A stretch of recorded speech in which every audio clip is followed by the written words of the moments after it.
ഇന്ന് നമുക്ക് സംസ്ഥാനത്തെ റോഡുകളുടെ ശോചാവസ്ഥയിൽ നിയമസഭയിൽ അടിയന്തര പ്രമേയത്തിന് നോട്ടീസ് നൽകിയിട്ടുണ്ട്. നജീബ് കാന്തപുരം MLA ആണ് നോട്ടീസ് നൽകിയത്. മണിച്ചിത്രത്താഴിലെ കുതിരവട്ടം പപ്പുവിനെ പോലെ ചെവിയിൽ ചെമ്പരത്തി പൂ വെച്ച് ചാടിച്ചാടിയാണ് ആളുകൾ റോഡിലൂടെ പോകുന്നത് എന്നാണ് MLA പറഞ്ഞത്.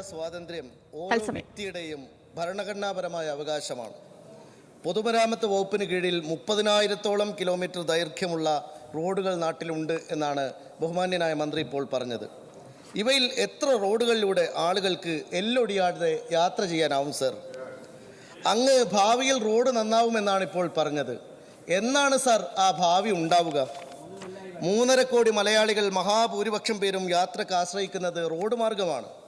ഒരു വർഷം ശരാശരി റോഡ് ഉപയോഗിക്കുന്ന ആളുകളിൽ നിന്ന് സംസ്ഥാന സർക്കാർ വാഹന നികുതിയായി മാത്രം ഈടാക്കുന്നത് 6,000 കോടി രൂപയാണ് സർ.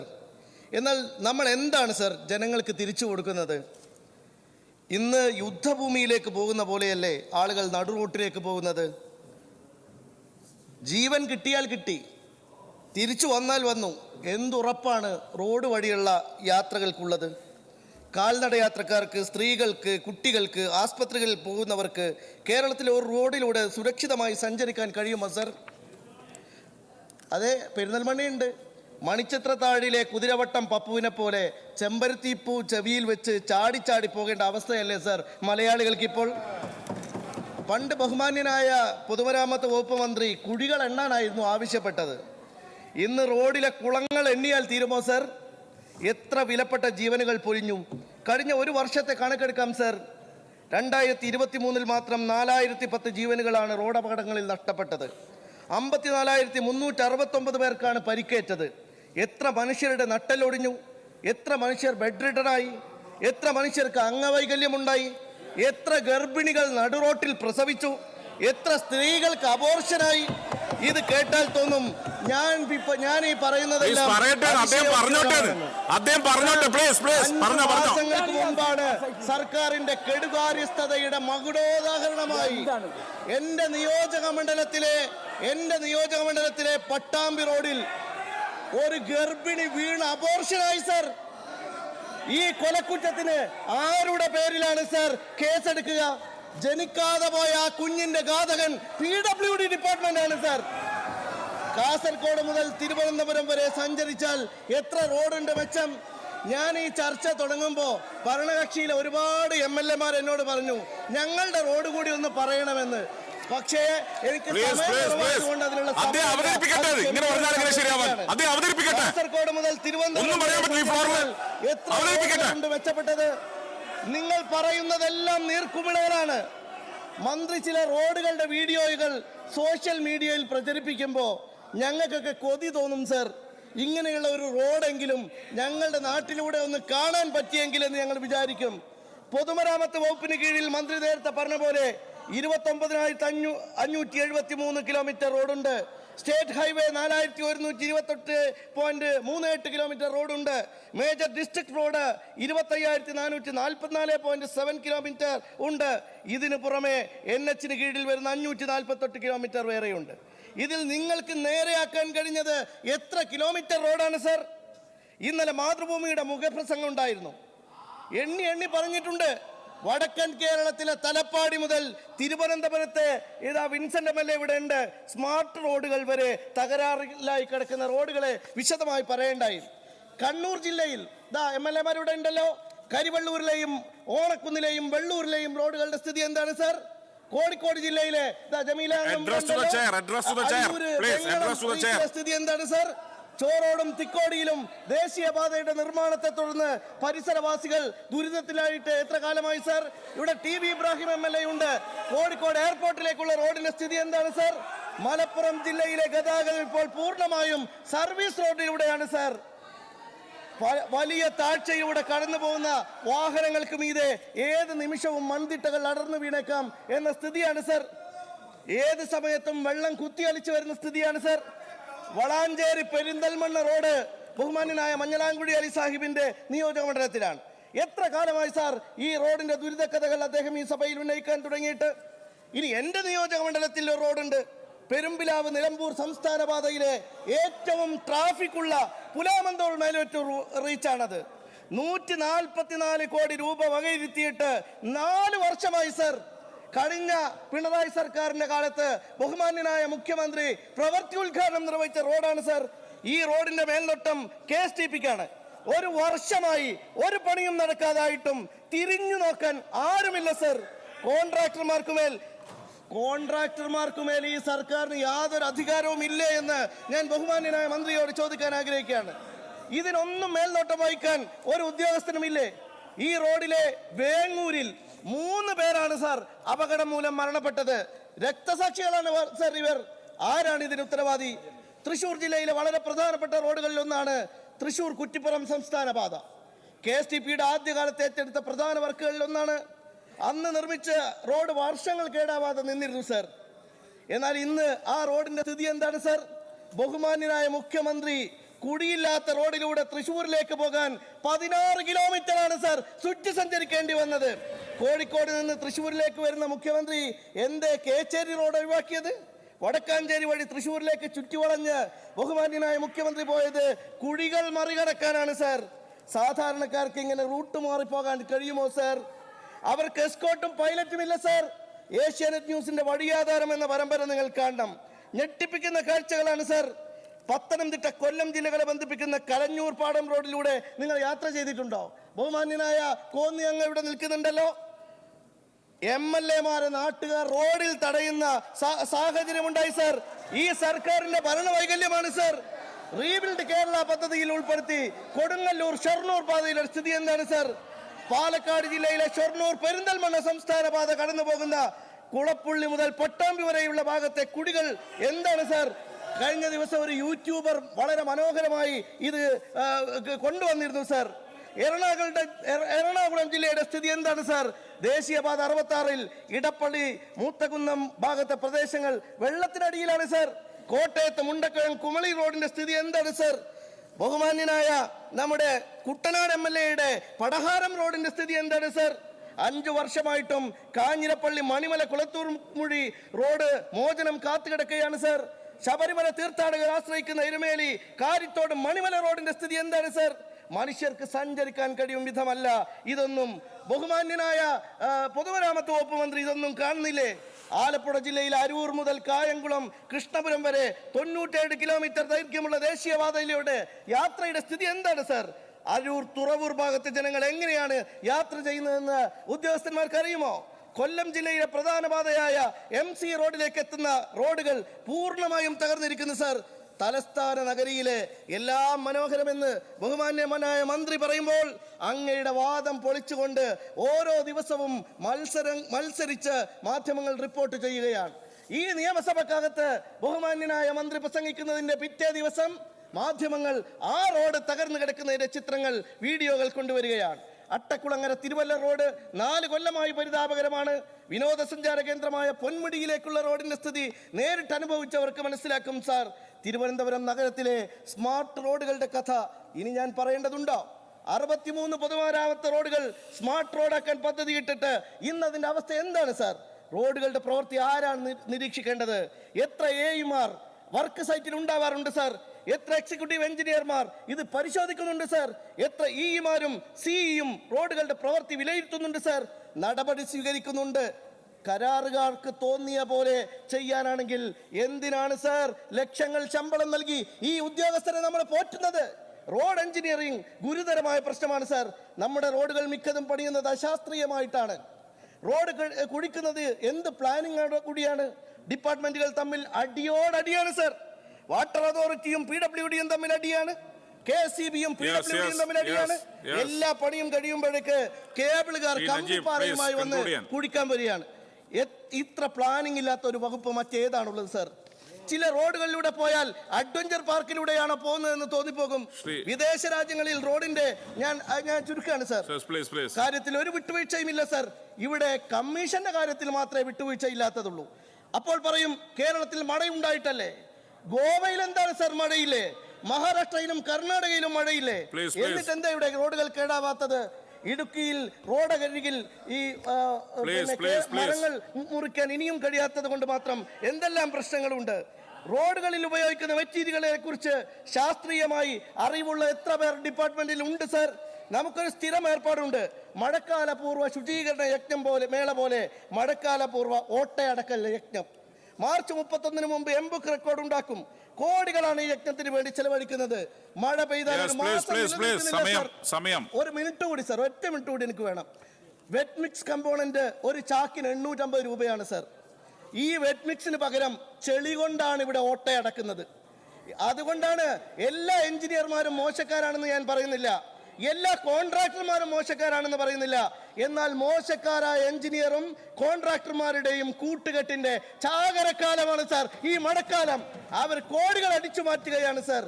ഇന്ത്യൻ റോഡ്സ് കോൺഗ്രസിൽ അംഗങ്ങളായ എഞ്ചിനീയർമാരോട് ഞാൻ പറയട്ടെ, വെറ്റ് റോഡ് ട്രീറ്റ്മെന്റിന്റെ കോഡ് ഓഫ് പ്രാക്ടീസ് ബുക്ക്ലെറ്റ് എങ്കിലും വായിക്കാൻ നിങ്ങൾ സന്നദ്ധരാവണം. എങ്ങനെയാണ് ശാസ്ത്രീയമായി റോഡ് അടക്കേണ്ടത് എന്ന് നിങ്ങൾക്ക് മനസ്സിലാകും. ഞാൻ അവസാനിപ്പിക്കുകയാണ്. KSTP-ക്കാർക്ക് ദേശീയപാതയുടെ പ്രവൃത്തിയുടെ ഇരട്ടി തുകയാണ് നമ്മൾ വകയിരുത്തുന്നത്. എന്നിട്ട് ഒരു തരി ആത്മാർത്ഥത ഇവർക്കുണ്ടോ സാർ? ഏറ്റെടുത്ത റോഡിന്റെ പ്രവർത്തികൾ മുടങ്ങിയിട്ട് വർഷങ്ങൾ കഴിഞ്ഞിട്ടും അതിന് പരിഹാരമുണ്ടാക്കാൻ കഴിയാത്തവരെ എന്തിനാണ് സാർ നാം കുഞ്ചിക സ്ഥാനത്തിരുത്തുന്നത്? അതുകൊണ്ട് ഇത് ലക്ഷക്കണക്കിന് ജനങ്ങളുടെ ദൈനംദിന ജീവിതത്തെ ബാധിക്കുന്ന ഗുരുതര വിഷയമാണ് സാർ. ഗതാഗതക്കുരുക്കും അപകടങ്ങളും നിത്യസംഭവമാകുന്നത് റോഡിന്റെ തകരാറ് കൊണ്ടാണ് സാർ. ഇത് കണ്ടുപിടിക്കാനായില്ലെങ്കിൽ ദിവസേന റോഡിൽ പൊളിയുന്ന മനുഷ്യജീവന്റെ എണ്ണം ഇനിയും കൂടും സാർ. സ്കൂൾ തുറന്ന കാലമാണിത്. നമ്മുടെ കുഞ്ഞുങ്ങൾ സുരക്ഷിതമായി തിരിച്ചു വരുമെന്ന് ഉറപ്പ് നൽകാൻ സർക്കാരിന് കഴിയണം. പ്രായമായവർക്ക് മുതുവടിയാതെ പോകാൻ സാധിക്കണം. 5 മാസങ്ങൾക്ക് മുമ്പ് ഈ സർ ഒരുപാട് പ്രയാസങ്ങളുണ്ട്. ഇത് പറയുന്ന എല്ലാ എംഎൽഎമാരെയും ബാധിക്കുന്ന പ്രശ്നമാണ്. കേരളത്തിലെ മുഴുവൻ റോഡിന്റെയും സ്ഥിതിഗതികൾ ഈ സാഹചര്യത്തിലാണ് സാർ. അതുകൊണ്ട് ഇതൊരു ചെറിയ വിഷയമല്ല. ഈ 140 എംഎൽഎമാരെയും ഒരുപോലെ ബാധിക്കുന്ന, കേരളത്തെ ഒരുപോലെ ബാധിക്കുന്ന, ജനങ്ങളുടെ ജീവനെ ബാധിക്കുന്ന, ജനങ്ങളുടെ ജീവിതത്തെ ബാധിക്കുന്ന സുപ്രധാനമായ വിഷയമല്ലാതെ എന്താണ് സാർ സഭ നിർത്തിവെച്ച് നാം അടിയന്തര പ്രാധാന്യത്തോടെ ചർച്ച ചെയ്യേണ്ടത്? അതുകൊണ്ട് ഈ ചർച്ച സഭ നിർത്തിവെച്ച് അടിയന്തര പ്രാധാന്യത്തോടെ ഈ വിഷയം ചർച്ച ചെയ്യണമെന്ന് ഞാൻ അഭ്യർത്ഥിക്കുകയാണ്. 16 മിനിറ്റും 22 സെക്കൻഡുമാണ്. അല്ലല്ല, ഞാൻ ചെയറിനോടാണ് പറയുന്നത്. 16 മിനിറ്റും 22 സെക്കൻഡുമാണ് അങ്ങ് ഉദാരമായി അനുവദിച്ചത്. ഒരു വിരോധവുമില്ല. അങ്ങ് മന്ത്രിമാരെ എല്ലാം കർശനമായിട്ട് നിയന്ത്രിക്കാറുണ്ട്. ഈ ഉദാരത മന്ത്രിമാരോട് കൂടി കാണിക്കണമെന്ന് അഭ്യർത്ഥിക്കും. ബഹുമാനപ്പെട്ട മന്ത്രി തെറ്റായി മനസ്സിലാക്കി. ഞാൻ പറഞ്ഞോളാം, ചെയർ പറഞ്ഞോളാം. അത് ഡിജിറ്റൽ ക്ലോക്കിലെ തെറ്റാണ്. ഞാനിവിടെ ക്ലോക്കിൽ നോക്കില്ല. അദ്ദേഹം 10 മിനിറ്റ് എടുത്തുള്ളൂ. യെസ്, ബഹുമാനപ്പെട്ട മിനിസ്റ്റർ. സാർ, ബഹുമാനപ്പെട്ട മിനിസ്റ്റർ. യെസ് സാർ, ഡിജിറ്റൽ ക്ലോക്കിലെ വോൾട്ടാണ് അത്. അങ്ങ് മിസ്റീഡ് ചെയ്തതാണ്. പ്ലീസ്.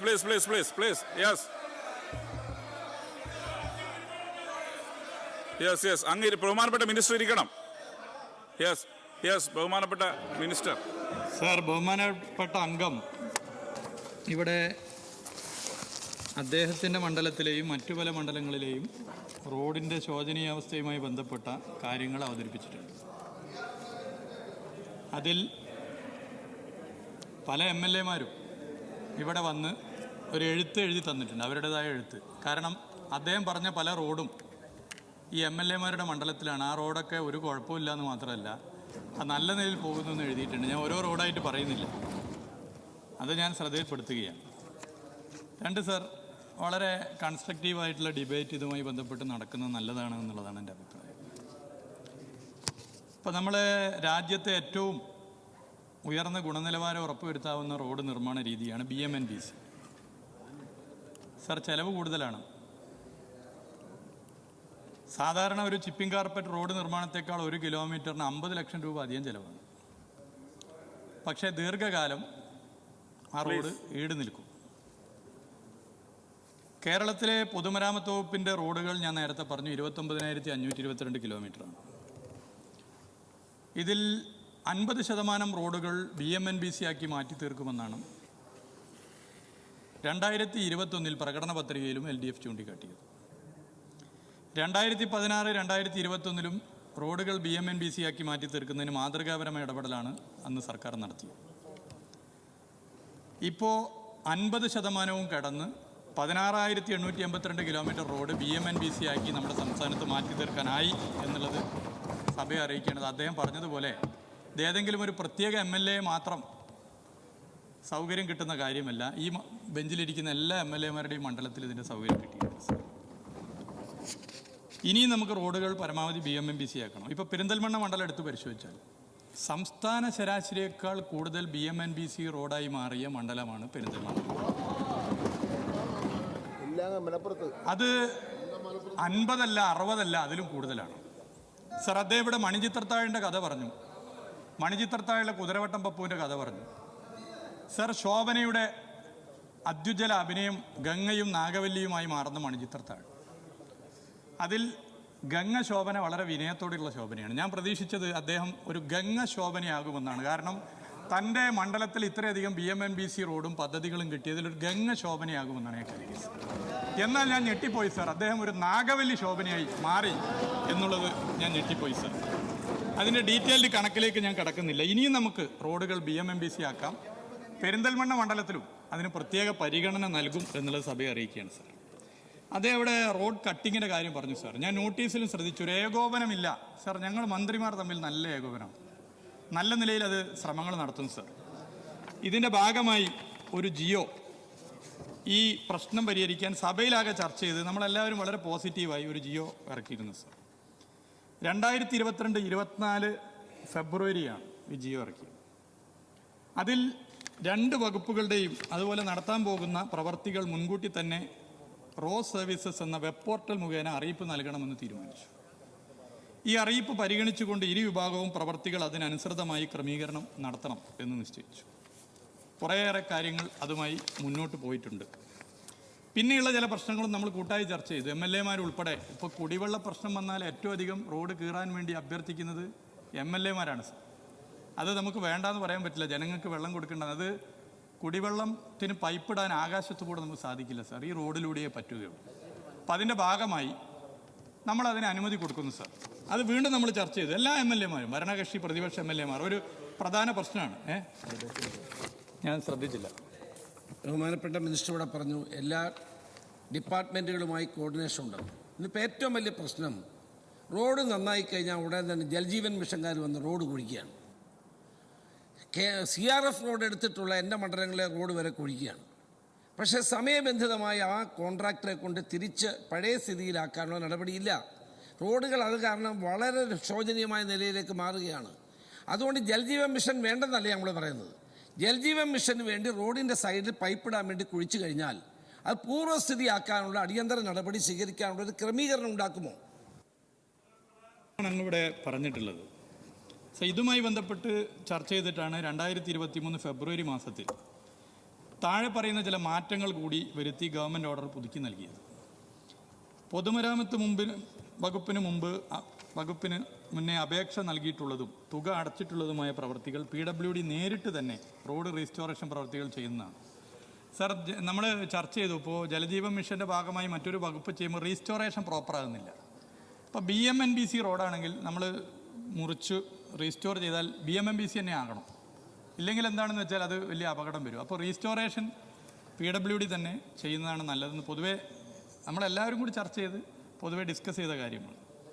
അതിൽ PWD റോഡ് പ്രവർത്തികൾ തുടങ്ങുന്നതിന് മുമ്പായി റോഡ് കട്ടിംഗ് പ്രവർത്തികൾ ചെയ്യേണ്ടതാണ്. പ്രവർത്തികൾ തുടങ്ങിക്കഴിഞ്ഞാൽ പിന്നീട് റോഡ് മുറിക്കാൻ അനുവദിക്കുകയില്ല എന്ന തീരുമാനവും കൈക്കൊണ്ടു.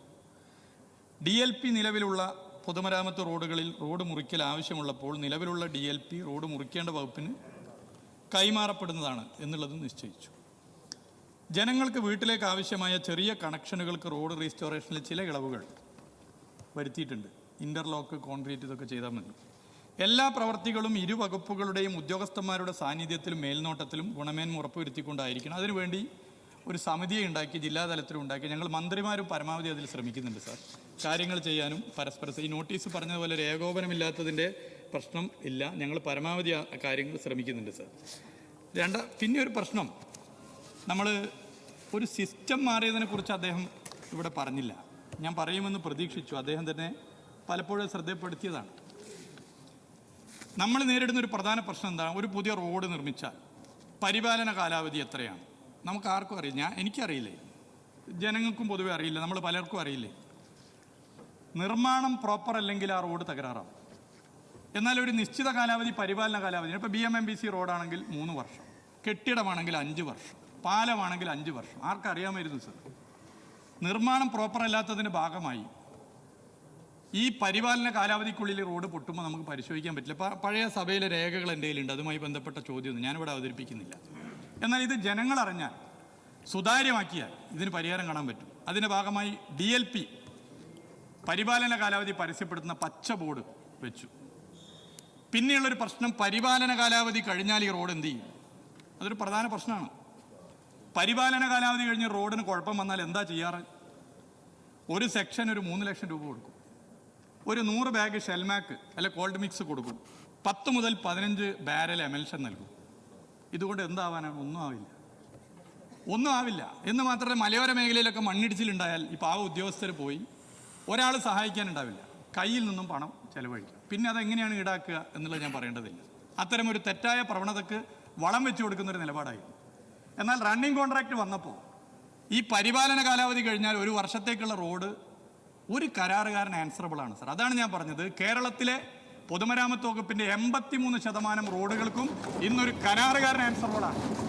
ഉദ്യോഗസ്ഥരുടെ കയ്യിൽ നിന്ന് പണം ചെലവഴിക്കേണ്ട. മണ്ണിടിച്ചിലുണ്ടായാൽ, മരം വീണാൽ കരാറുകാർ തന്നെ, റണ്ണിങ് കോൺട്രാക്ട് കരാറുകാർ തന്നെ ഇടപെടും. ഇതൊരു സിസ്റ്റം ചേഞ്ചാണ് സാർ.